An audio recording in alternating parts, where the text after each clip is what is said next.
ನಮಸ್ಕಾರ. ಸದಾನಂದ ಭಾವನೆ ಯೂಟ್ಯೂಬ್ ವಾಹಿನಿಗೆ ಸ್ವಾಗತ. ಕುರ್ಚಿ ಜಗಳ ಇನ್ನೆಷ್ಟು ದಿನ? ಸಿದ್ದರಾಮಯ್ಯ ಅವರು 20 ಶಾಸಕರನ್ನು ವಿದೇಶಕ್ಕೆ ಕಳಿಸುವಂಥ ಪ್ಲ್ಯಾನಿಂಗಲ್ಲಿ ಅವರಿದ್ದಾರೆ.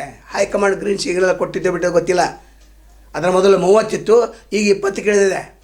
ಏನು ಮಾಡೋರು ಅಂದರೆ 2 ದೇಶಕ್ಕೆ ಹೋಗಿ ಅಲ್ಲಿ ಹೈನುಗಾರಿಕೆ ಇಲಾಖೆಯಿಂದ ಹೈನುಗಾರಿಕೆ ಹೆಂಗಿದೆ ಅದನ್ನು ಅಭ್ಯಾಸ ಮಾಡ್ಲಿಕ್ಕೆ ಹೋಗ್ತಾರೆ. ಒಟ್ಟೆ ಕುಂಟ್ರಿನಪ್ಪ, ಅಲ್ಲಿ ವ್ಯವಹಾರ ಬೇರೆ, ಅಲ್ಲಿ ಎಮ್ಮೆಗಳು ಬೇರೆ, ಅಲ್ಲಿ ಹಾಲು ಬೇರೆ, ಇಲ್ಲಿ ಬಂದು ಏನು ಮಾಡೋರು ನೀವು? ಕೇವಲ ಹೆಸರಿಗೆ ಅಷ್ಟೇ ಚೈನಿ ಹೊಡ್ಲಿಕ್ಕೆ ಹೋಗ್ತಾರೆ. ಇನ್ನು ಖರ್ಚು ಇನ್ನು ಶಾಸಕರು ಮಾಡ್ತಾರೋ, ಏನು CM ಇಂಡೈರೆಕ್ಟಾಗಿ ಬೇರೆಯವ್ರಿಗೆ ಮಾಡ್ಲಿಕ್ಕೆ ಕೊಡ್ತಾರೋ, ಅಥವಾ ಸರ್ಕಾರ ಭರ್ತಿ ಮಾಡ್ತೈತೆ ಇನ್ನೂ ಗೊತ್ತಿಲ್ಲ. ಇನ್ನೊಂದು ಕಡೆಗೆ DK ಶಿವಕುಮಾರ್ ಮತ್ತು ಅವ್ರ ತಮ್ಮ ಸುರೇಶು ಅವರು ಕೂಡ ಅಲ್ಲೇ ಬಿಟ್ಟಿದ್ದಾರೆ. ಅಸ್ಸಾಂ ಚುನಾವಣೆ ಪ್ರಕ್ರಿಯೆಯನ್ನು ಮುಗಿಸ್ಬೇಕು ಮತ್ತು ಮುಂದಾಳತ್ವವನ್ನು ಇವ್ರಿಗೆ ಕೊಡ DK ಶಿವಕುಮಾರ್ ಕೊಟ್ಟಿದ್ದಾರೆ. ಅವ್ರು ಭೇಟಿ ಆಗ್ತಾಯಿದ್ದಾರೆ ಅಂತ ಅನ್ಸಾರಿ ಹೇಳ್ತಿದ್ದಾರೆ. ಅದರ ಜಮೀರ್ ಅಹ್ಮದ 5 ವರ್ಷ CMನ ಮುಖ್ಯಮಂತ್ರಿ ಅವ್ರು ಹೇಳ್ತಾರೆ. ಇನ್ನು ಯತೀಂದ್ರ ಸಿದ್ದರಾಮಯ್ಯ 5 ವರ್ಷ ಮುಂದುವರಿತಾರಂತ. ಹೈಕಮಾಂಡ್ ಎಷ್ಟೊಂದು ದುರ್ಬಲ ಆಗಿದೆ ಅಂತಂದರೆ ಹೇಳಲಿಕ್ಕೆ ಬರೋದಿಲ್ಲ.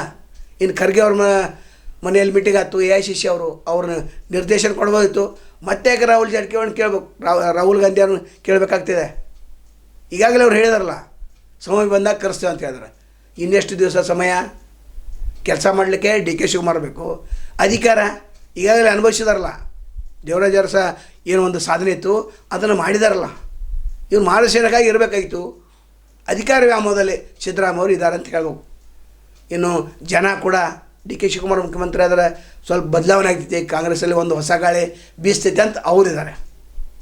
ಒಟ್ಟಾರೆ ಕಾಂಗ್ರೆಸ್ ಕಾರ್ಯಕರ್ತರು ಗೊಂದಲಿದ್ದಾರೆ, ಜನ ಗೊಂದಲಿದ್ದಾರೆ.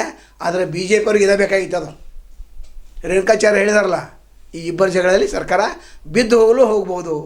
ಹೌದು, ಇವ್ರು ಮುಖ್ಯಮಂತ್ರಿ ಕೊಡಲಿಲ್ಲ ಅಂತಾರೆ, ಅವ್ರು ರೇಬಲ್ ಆದಾರ, ಅದು ಪರಿಸ್ಥಿತಿ ಇದೆ.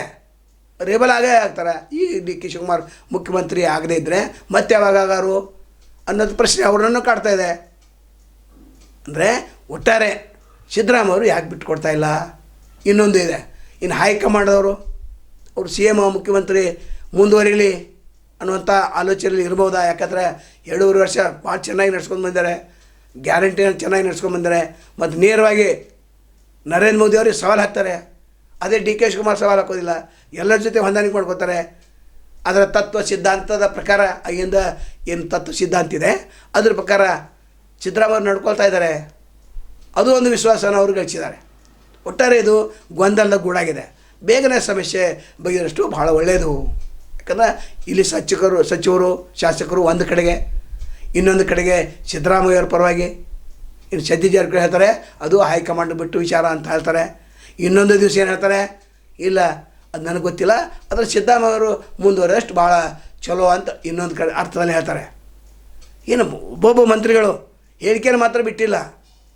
ಇನ್ನು ಬಜೆಟ್ ನಂತರ ಸಂಪುಟ ಪುನರ್ರಚನೆ ಆಗ್ತಿತ್ತು, ಅಥವಾ ಸರ್ಕಾರ ಬಿದ್ದು ಹೋಗ್ತೈತೋ, ಅಥವಾ ಮುಖ್ಯಮಂತ್ರಿ ಬದಲಾವಣೆ ಅಂತಾರೆ. ಕಾದು ನೋಡೋಣ. ನಾನು ಮತ್ತು ತಮ್ಮನ್ನು ಬೇಡಾಗ್ತೇವೆ. ಅಲ್ಲಿವರೆಗೆ ಎಲ್ಚವಾಗಲಿ. ನಮಸ್ಕಾರ.